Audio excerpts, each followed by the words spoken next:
மேலறை தியானம் ஆகஸ்ட் மாதம் 23ஆம் தேதி ஞாயிற்றுக்கிழமை 2026ஆம் ஆண்டு. எழுதியிருப்பவர் Brenda P Williams, Washington, USA. தலைப்பு: கடவுளை கடவுளாக இருக்க விடுதல். வாசிக்க வேண்டிய வேத பகுதி எரேமியா 18ஆம் அதிகாரம் 1ஆம் வசனம் தொடங்கி 6ஆம் வசனம் வரை. இன்றைய நாளுக்குரிய தியான வசனம் எரேமியா 29ஆம் அதிகாரம் 11ஆம் வசனம். நீங்கள் எதிர்பார்த்திருக்கும் முடிவை உங்களுக்கு கொடுக்கும்படிக்கு நான் உங்கள் பேரில் நினைத்திருக்கிற நினைவுகளை அறிவேன் என்று கர்த்தர் சொல்லுகிறார். அவைகள் தீமைக்கல்ல, சமாதானத்துக்கு ஏதுவான நினைவுகளே.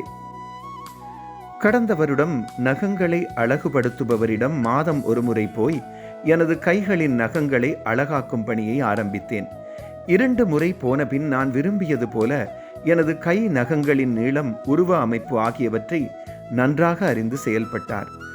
நானும் திறமையான ஒருவர் எனது கை நகங்களை பராமரிக்கிறார் என்று மகிழ்ச்சி அடைந்தேன். வழமையாக நான் அவர் செய்வதை பற்றி ஒன்றும் பேசுவதில்லை. ஆனால் ஒருமுறை போனபோது ஏனென்று தெரியாமல் எரிச்சல் அடைந்தேன். நகம் அழகாக இருக்க வேண்டும் என்று தெரியும் தானே, அதிகம் நீளமாக்க வேண்டாம் என்று தேவையற்ற விதமாய் பேசினேன். அவர் அனுபவம் உள்ளவரானதால் சிறிதாக சிரித்துவிட்டு மௌனமாக வேலையை தொடர்ந்தார்.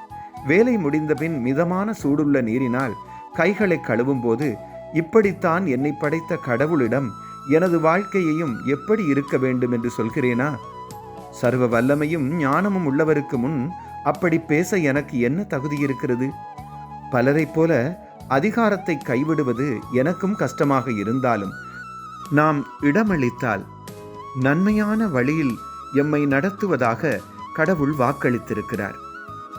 ஜெபம். மகிமையுள்ள கடவுளே, முழுவதுமாக உங்களை நம்ப எம்மை வழிநடத்துங்கள். ஆமேன்.